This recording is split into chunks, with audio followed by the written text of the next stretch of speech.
हाय बच्चों आज के इस वीडियो में हम लोग कक्षा 8 का विषय विज्ञान का पाठ 12 का भाग 2 को देखेंगे। बच्चों पिछले अंक में हम लोगों ने घर्षण के बारे में पढ़ा था, कमानीदार तुला के बारे में पढ़ा था और घर्षण को प्रभावित करने वाले कारक के बारे में पढ़ा था। आज के इस अंक में हम लोग घर्षण के कारक को क्रियाकलाप द्वारा समझेंगे। क्रियाकलाप 1 संपर्क पृष्ठ की प्रकृति का प्रभाव, क्रियाकलाप 2 वस्तु के भार का प्रभाव, क्रियाकलाप 3 ढलान का प्रभाव को विस्तार से जानेंगे। उसके बाद हम लोग स्थैतिक और सर्पी घर्षण के बारे में जानेंगे और लास्ट में हम लोग घर्षण हानिकारक परंतु अनिवार्य है इसके बारे में पढ़ेंगे। बच्चों आइए अब हम लोग क्रियाकलाप 1 को देखते हैं। क्रियाकलाप 1 है संपर्क पृष्ठ की प्रकृति का प्रभाव, यानी जो दो सतह संपर्क में आती है तो उसमें क्या प्रभाव पड़ता है फ्रिक्शन पर या घर्षण पर।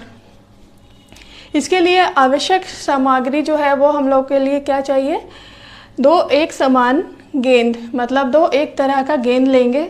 उसके बाद क्या करेंगे, दोनों गेंदों को क्या करेंगे, उनमें से एक गेंद को हम लोग चिकनी सतह पर फेंकेंगे और दूसरी गेंद को रुखरी सतह पर फेंकेंगे। सीमेंट की जब हम लोग चिकनी सतह पर गेंद को फेंकेंगे तो देखेंगे गेंद जो है वो ज़्यादा दूरी तय करेगी और रुखरी सतह पर जब लेंगे तो देखेंगे कि वह कम दूरी तय करेगी। बच्चों ऐसा इसलिए होता है क्योंकि सीमेंट की चिकनी सतह पर गेंद का घर्षण कम होने के कारण गेंद ज़्यादा दूरी तय करती है, यानी चिकनी सतह पर जो है वो घर्षण बहुत कम होती है और उस कारण से हम लोग ज़्यादा दूरी तय कर सकते हैं। अगर आप देखेंगे कि तेल अगर ज़मीन पर गिरा करके उस पर चलने का प्रयास करेंगे तो देखेंगे कि आप स्लिप कर जाएंगे और ज़्यादा दूर तक चले जाएंगे। तो इसका मतलब क्या है कि चिकनी सतह पर जो है वो घर्षण बहुत कम होती है और यही वजह है कि गेंद ज़्यादा दूरी तय करती है।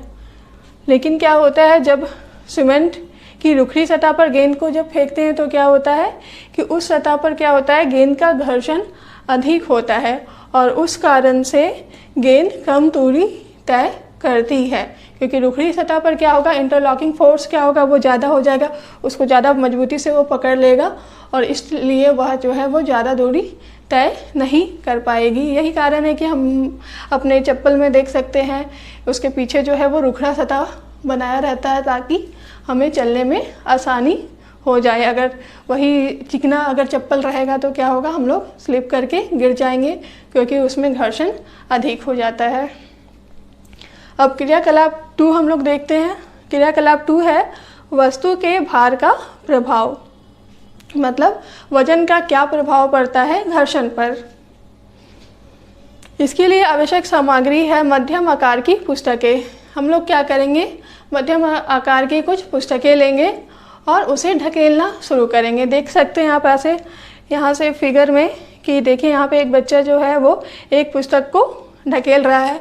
अब मान लीजिए उसमें 2 पुस्तक डाल दिया, उसके बाद उसको ढकेलने के लिए बोला गया, तो ये आप खुद भी करके देख सकते हैं, जितनी ज़्यादा पुस्तकें होंगी उतना ज़्यादा बल लगेगा। तो इससे यह पता चलता है कि जैसे जैसे भार बढ़ता है, भार बढ़ने के कारण घर्षण भी अधिक हो जाता है। मतलब हम लोग कह सकते हैं कि भार बढ़ाने पर पुस्तक को ढकेलने में अधिक बल लगाना पड़ता है, या वस्तुओं का वजन बढ़ाने पर उस पर लगने वाले घर्षण बल का मान बढ़ जाता है, यानी वजन बढ़ाने पर घर्षण भी बढ़ता है। आइए बच्चों अब हम लोग क्रियाकलाप 3 करते हैं जो कि है ढलान का प्रभाव। देखते हैं हम लोग ढलान का प्रभाव क्या पड़ता है। इसके लिए क्या करेंगे, एक टेबल पर ईंटों के सहारे लकड़ी का कार्डबोर्ड उपयोग कर एक समतल सतह बनाएंगे। मतलब क्या कि हम लोग एक टेबल लेंगे और उस टेबल पे क्या करेंगे, कुछ ईंटें रखेंगे और ईंट के सहारे इस तरह से एक कार्डबोर्ड, लकड़ी का कार्डबोर्ड को ऐसे करके लगाएंगे। इसके बाद हम लोग क्या करेंगे, एक पेंसिल सेल यानी पेंसिल वाली जो छोटी सी बैटरी आती है उसे लेंगे और उस सतह से क्या करेंगे, एक निश्चित बिंदु को मार्क करेंगे और उससे उस सेल को लुढ़काएंगे और उसके बाद क्या करेंगे, सेल द्वारा तय की गई दूरी को नोट करेंगे। ठीक है, इसके बाद क्या करेंगे, अब समतल सतह पर बालू बिछाइए और क्रियाकलाप को दोहराइए। मतलब अब उस सतह पे क्या करेंगे, कार्डबोर्ड को तो उसी तरह से रहने देंगे और उस टेबल वाले सतह पर क्या करेंगे, बालू कुछ स्प्रेड कर देंगे, बिछा देंगे और फिर से उस सेल को ऊपर जो निश्चित बिंदु थी उसी से हम लोग उसे लुढ़काएंगे और उसके बाद फिर से सेल द्वारा तय की गई दूरी को नोट करेंगे। आप देखेंगे कि जब हम लोग बालू नहीं बिछाए थे, जब वो टेबल था, तो उस टाइम पे क्या था कि जो दूरी है वो ज़्यादा दूरी तय की गई थी सेल द्वारा और दूसरी बार क्या हुआ, जो सेल द्वारा तय की गई दूरी कम हो गई। इससे यह निष्कर्ष निकलता है कि किसी वस्तु द्वारा तय की गई दूरी जिस सतह पर वह चलता है उसकी प्रकृति एवं ढलान पर निर्भर करती है। मतलब उस जिस पर वस्तु चल रही है वह सतह कैसा है, रुखड़ा है या ढलान है या उसकी प्रकृति कैसी है, इस पर ही वो डिपेंड करती है। बच्चों, आइए अब हम लोग देखते हैं स्थैतिक घर्षण और सर्पी घर्षण क्या होता है। स्थैतिक घर्षण किसी रुकी हुई वस्तु को विराम से गति की अवस्था में लाने के लिए घर्षण के समाप्त करने तक वस्तु पर लगाया जाने वाला बल स्थैतिक घर्षण की माप होती है।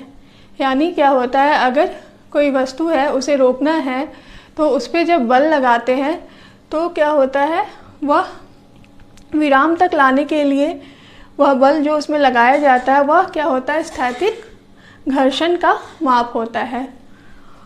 सर्पी घर्षण क्या होता है, किसी वस्तु को उसी चाल से गतिशील बनाए रखने के लिए आवश्यक बल उसके सर्पी घर्षण की माप होती है।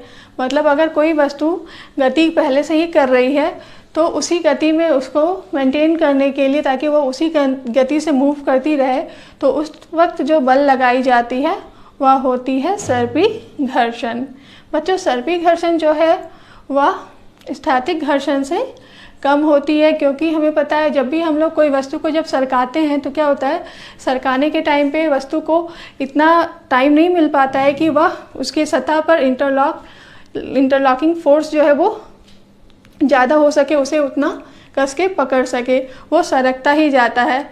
इसलिए क्या होता है कि सर्पी घर्षण जो है वो हमेशा स्थैतिक घर्षण से कम होता है।